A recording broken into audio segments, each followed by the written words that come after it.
Hey guys, welcome back to our next video. In this video, we're going to cover a new chapter, vectors. आगे के हम लोग chapters में देखेंगे कि वेक्टर्स के बहुत सारे एप्लीकेशंस हैं, सो ये चैप्टर काफी इंपॉर्टेंट है। हम लोग क्या करेंगे, हम लोग बेसिक आइडिया से स्टार्ट करेंगे। हम लोग देखेंगे वेक्टर्स कैसे लिखते हैं, उनके बेसिक नोटेशंस कैसे हैं, दो वेक्टर्स के बीच में एंगल्स देखेंगे कैसे निकालते हैं, फिर कैसे उसके मैग्नीट्यूड निकालते हैं देखेंगे, यूनिट वेक्टर कैसे डिनोट करते हैं देखेंगे। फिर आगे हम लोग देखेंगे वेक्टर्स को कैसे दो कंपोनेंट्स या तीन कंपोनेंट्स में तोड़ते हैं।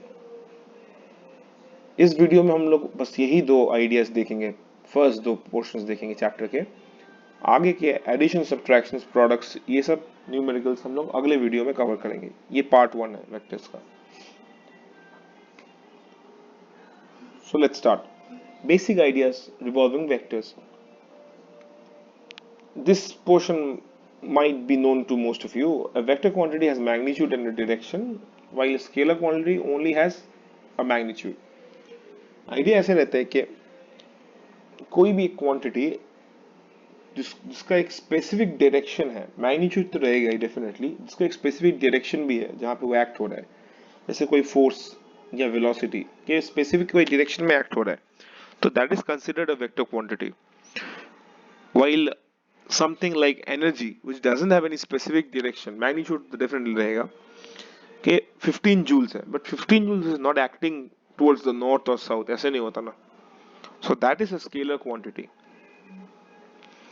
ये मोस्टली इंट्यूशन से आ जाता है, of course mathematically you can prove that as well, but definitely आपको इंट्यूशन से पता चल जाएगा कि वो क्वांटिटी वेक्टर है कि स्केलर है। ग्राफिकली एक वेक्टर को डिनोट करने के लिए हम लोग क्या करते हैं, एक स्ट्रेट लाइन ड्रॉ करते हैं ऐसे विद एरो हेड।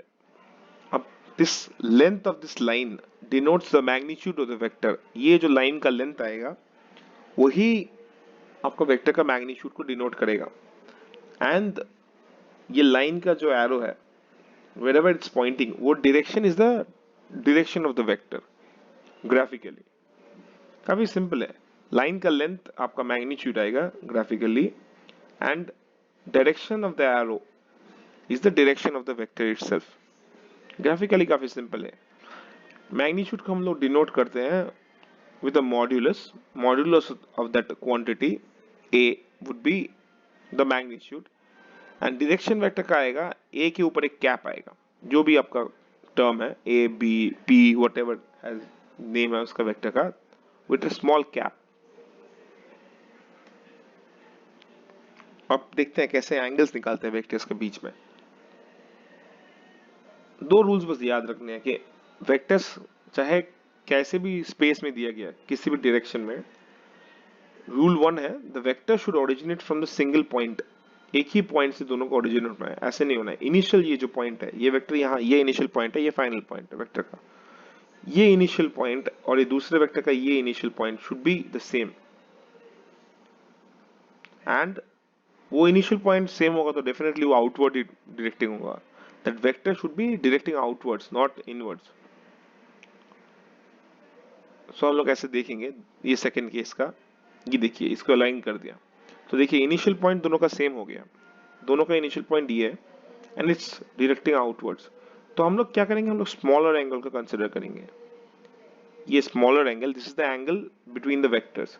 सिमिलरली ये केस के लिए दोनों को हम लोग शिफ्ट करेंगे स्पेस में और ये स्मॉलर एंगल को कंसिडर करेंगे। This should be connected by the way, ये स्मॉलर एंगल को कंसिडर करेंगे। This is the angle between the two vectors.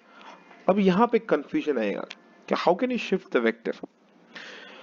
Actually Cartesian space में you can shift a vector without any like error, contributing to any error in the calculation, you can shift a vector।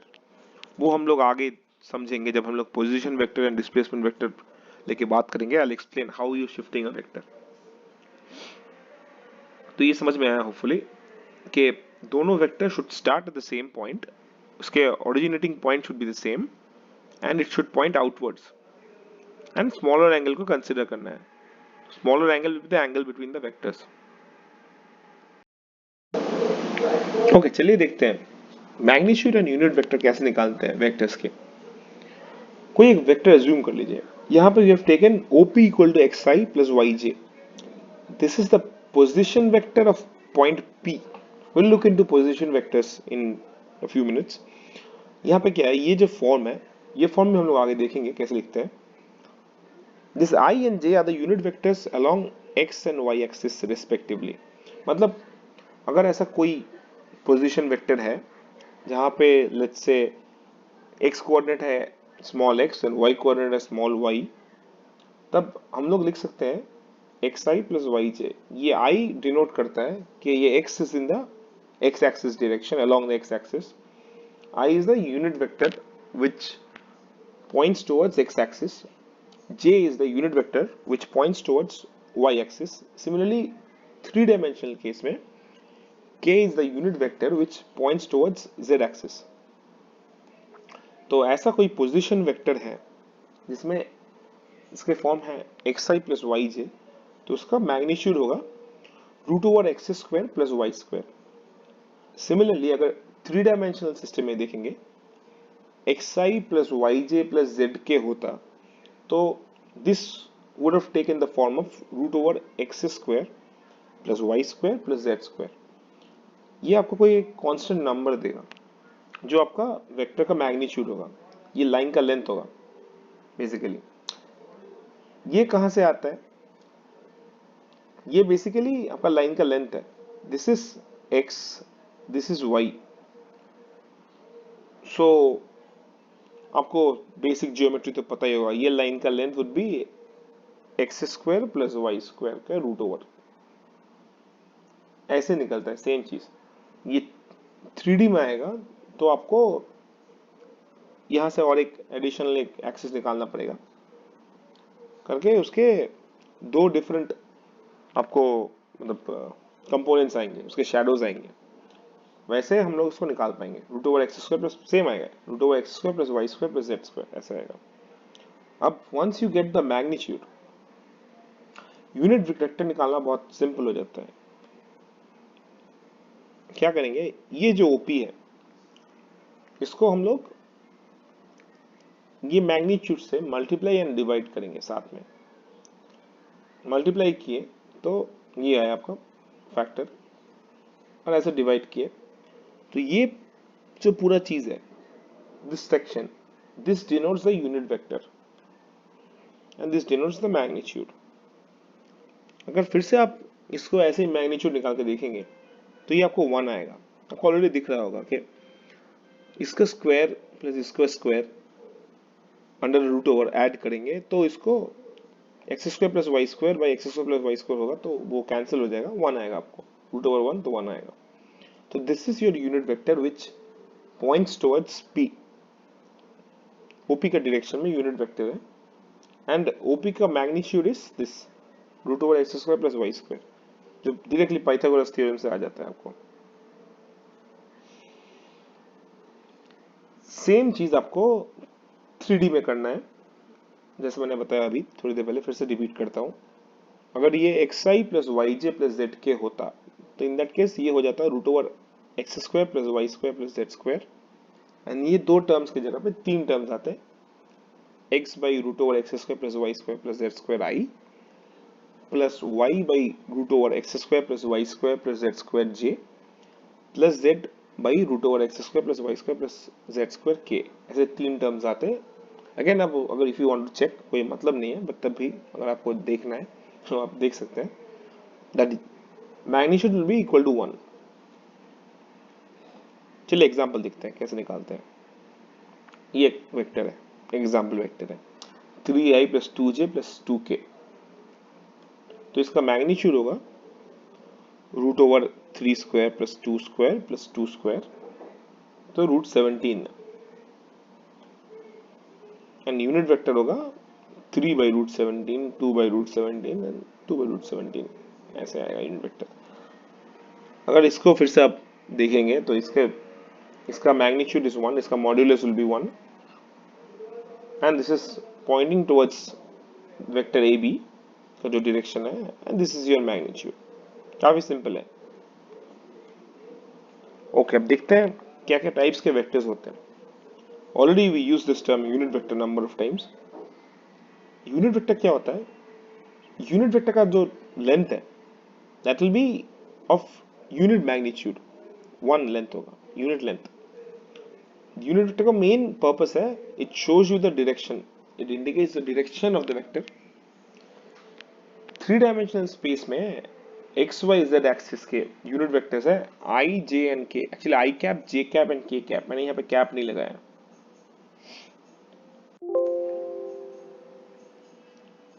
Any vector may be written in terms of I, J and K terms, जैसे दिखाया मैंने थोड़ी देर पहले। Okay, चलिए देखते हैं null vector क्या होता है। नल वेक्टर है एक ऐसा वेक्टर जिसमें कोई magnitude is zero and direction is unspecified. कोई भी डायरेक्शन में हो सकता है या डायरेक्शन ना भी हो सकता है, बट इट्स अ वेक्टर। वो कब आता है? जब let's say there are n number of vectors जिसके resultant is equal to zero which are cancelling each other. ऐसे वेक्टर्स हैं जिनको आप ऐड करेंगे तो वो एक दूसरे को कैंसिल कर देंगे, ऐसे वेक्टर्स। लेट्स से एग्जांपल लेते हैं, आप और आपके दोस्त टग ऑफ वॉर खेल रहे हैं एंड आप जितना फोर्स अप्लाई कर रहे हैं ऑपोजिट में भी equal force, equal and opposite force apply हो रहा है। तो नो वंस मूविंग, बट दोनों इक्वल फोर्स अप्लाई करेंगे, सो क्या होगा? आपका resultant force is equal to zero. That zero is actually zero vector. Since ये फोर्स है, it has no specific direction, mind you, कोई भी साइड में आप लोग मूव नहीं कर रहे हैं। That zero is a vector but it doesn't have any specific direction and overall resultant magnitude is also zero. It's only of mathematical significance. ऐसा नहीं है कि ये आपको कोई काम आएगा फिजिकल वर्ल्ड में, but finally it's zero only, but mathematically it's zero vector, null vector. Okay, अब कुछ और कॉन्सेप्ट्स देखते हैं। यहाँ पे चार चीज हम लोग देखेंगे: equal vectors, negative vectors, parallel vectors and anti parallel vectors. ये देखिए, ये जो है these two vectors are pointing in the same direction. If two vectors are pointing in the same direction, उनको हम लोग parallel vectors बोलते हैं। अब अगर दो parallel vector के magnitude भी equal है, then they are called equal vectors. So basically, if two vectors are pointing in the same direction, they are parallel vectors, irrespective of their magnitude. चाहे वो same length के हो कि ना हो, they are parallel vectors. But अगर length भी same हो तो they are called equal vector. So equal vector होने के लिए direction and magnitude both has to be same, but parallel के लिए only direction is required, direction का ही कंडीशन है। सिमिलरली अगर रिवर्स डायरेक्शन में हो, they are called anti parallel vectors, but अगर their magnitude is same then they are called negative vectors. ये this kind of vectors only will cancel out each other. If you try to find the resultant, you'll get a null vector, mind you. ऐसे ही example मैंने दिया था आपको tug of war वाला। तो और एक टर्म देखते हैं, कॉन्करेंट वेक्टर्स। कॉन्करेंट वेक्टर्स क्या होता है? अगर दो वेक्टर एक ही पॉइंट से ओरिजिनेट हो रहे हैं तो उसको कॉन्करेंट वेक्टर्स बोलते हैं, सेम पॉइंट से ओरिजिनेट होता है। नेक्स्ट है कोप्लानर वेक्टर्स। कोप्लानर वेक्टर्स क्या होता है? n number of vectors same plane में लाई करेंगे तो उसको कोप्लानर वेक्टर्स बोलते हैं। सेम प्लेन में it has to lie. But how to find it out mathematically? एक कॉन्सेप्ट आएगा स्केलर ट्रिपल प्रोडक्ट, जो हम लोग लास्ट में बताएंगे। That is not covered in your JEE syllabus, but in case अगर if you want to try to find out, I will show how to find it out. Scalar triple product से क्या होता है? ऐसा अगर तीन वेक्टर्स हैं, if they are falling any, अगर ऐसा कोई parallelepiped if they are forming, तो उसका वॉल्यूम अगर जीरो है, so basically they are in the same plane. If three lines are not forming any 3D structure, if three lines are on the same plane, so basically that becomes a 2D structure, not 3D structure. 3D structure के लिए height चाहिए ना, length breadth के साथ थोड़ा minimum height भी चाहिए होगा, तभी वो 3D होगा ना, अदरवाइज 2D रह जाएगा।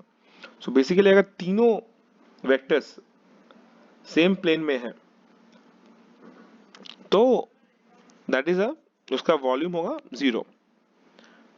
तो बेसिकली हम लोग वही करते हैं, स्केलर ट्रिपल प्रोडक्ट से हम लोग चेक करते हैं कि volume of the parallelepiped formed by these three vectors are zero or not. If they are zero, they are coplanar. If they are not, if it's not zero, then they are not coplanar. At least one vector is out of that plane formed by the other two vectors. Orthogonal vectors ये काफी simple है, दो vectors जिनके बीच में angle 90 degree है, they are called orthogonal vectors. सबसे basic examples है your axis x y and z axis, they are orthogonal to each other. Position vector, यहाँ पे थोड़ा ध्यान दीजिए, एक पॉइंट लीजिए स्पेस में, कोई भी एक पॉइंट, उसका एक कुछ कोऑर्डिनेट होगा एक्स वाई जेड कोऑर्डिनेट। अब एक ऑरिजिन चूज कीजिए, वो ऑरिजिन से अगर एक स्ट्रेट लाइन ड्रॉ करेंगे P तक, तो ये जो एक वेक्टर फॉर्म हुआ which is pointing from O to P, this is called the position vector of point P. जब तक origin stuck है, if your origin is fixed, then your position vector is fixed as well. This kind of vector cannot be shifted without shifting the origin. Mind you, ऐसे type के vectors cannot be shifted because आप इसको shift करेंगे तो origin भी shift हो जाएगा and ये point P भी शिफ्ट हो जाएगा, which is not possible. So this kind of vectors cannot be shifted. कौन से शिफ्ट होते हैं हम लोग देखेंगे। ये हो गया आपका पोजीशन वेक्टर, ये पॉइंट P के लिए है। डिस्प्लेसमेंट वेक्टर क्या होता है, लेट्स से दो पॉइंट्स है A एंड B, जिनके पोजीशन वेक्टर्स है OA which is denoted by this xi x1i plus y1i, ऐसे डिनोट करते हैं, एंड OB जिसका है ऐसा x2i y2i y2j z2k, ये दो इसके पोजीशन वेक्टर्स है OA एंड OB। इनका जो डिफरेंस हुआ, मतलब if the point is moving from A to B, this is the displacement vector x1 minus x2i y1 minus y2j z1 minus z2k। अब आपका दिमाग में ये सवाल आएगा कि how can you shift this. काफी सिंपल है, let's say this x1 is 2, x2 is 1, ठीक है। y again let's say this is 2 2 2, this is 1 1 1, let's say एक एग्जांपल ले लेते हैं। सो आपका OA है 2i plus 2j plus 2k, this is I plus j plus k, so that's a specific point in space, this is 2 2 2, this is 1 1 1 space में। तो इसका position vector आपको क्या आएगा, I plus j plus k आ गया ना। इसका displacement vector आएगा, सॉरी इसका डिस्प्लेसमेंट वेक्टर आएगा आपको I plus j plus k। अब same displacement vector I can write if let's assume one more point in space A dash, जिसका position vector होगा 3i plus 3j plus 3k, and one more point in space OB dash, which is 2i plus 2j plus 2k, which is actually OB dash would be equal to OA. So if we try to find out the displacement vector of OA dash and OB dash, उसमें भी आपको आएगा I plus j plus k। In that case AB and direction भी same है, in fact दोनों का direction भी same है, आप निकाल सकते हैं, because since it's I plus j plus k, both are pointing towards the same direction, so direction is same and magnitude is same, so basically they are equal vectors, so they can be shifted. So displacement vectors like this AB vector, this can be shifted in space, but OA and OB cannot be shifted because once you start shifting this A to some other point, उसका direction change हो जाता है पहली बात। Even if you try keep, if you are able to keep the magnitude same, magnitude same रखना easy है, ये this is like a clock arm no, इसको ऐसे पकड़ के घुमा देंगे ना, ऐसे एंगल चेंज कर देंगे ना, तो मैग्नीट्यूड सेम रहेगा because length is same, but once the angle changes आपका पूरा वेक्टर ही चेंज हो जाएगा। सो पोजीशन वेक्टर चेंज नहीं होगा, शिफ्ट नहीं होगा स्पेस में, but displacement vector definitely shift होगा। ओके दोस्तों, अब देखते हैं कंपोनेंट्स ऑफ वेक्टर्स क्या होता है। ये बहुत इंपॉर्टेंट कॉन्सेप्ट है, ये आपको बहुत काम आएगा आगे भी। आगे इनफैक्ट नेक्स्ट चैप्टर में हम लोग देखेंगे, जब हम लोग काइनेमेटिक्स स्टार्ट करेंगे। काइनेमेटिक्स जनरली हम लोग वन डायमेंशन में करते हैं most of the problems. Two dimensional problems में ये आपको बहुत काम आएगा। Two dimensional problem directly solve करना बहुत मुश्किल होता है, तो हम लोग क्या करते हैं, 2D को दो साइमल्टेनियस वन डी प्रॉब्लम्स में तोड़ लेते हैं। सपोज कोई वेलोसिटी है, कोई एक वेलोसिटी है जो टू डायमेंशनल है, उसको दो साइमल्टेनियस वन डी प्रॉब्लम्स में हम लोग तोड़ के सॉल्व कर लेंगे, ज्यादा इजीली हो जाएगा। तो कैसे करते हैं देखते हैं। ये देखिए, ये एक पॉइंट P है इन स्पेस, उसका पोजीशन वेक्टर होगा आपका OP। वो OP is equal to PXI plus PYJ, ठीक है। अब ये कैसे निकालते हैं हम लोग देखते हैं। लेट्स से आपको ये नहीं दिया गया है, तो how to find it out from graph. आपको P का कोऑर्डिनेट नहीं पता है।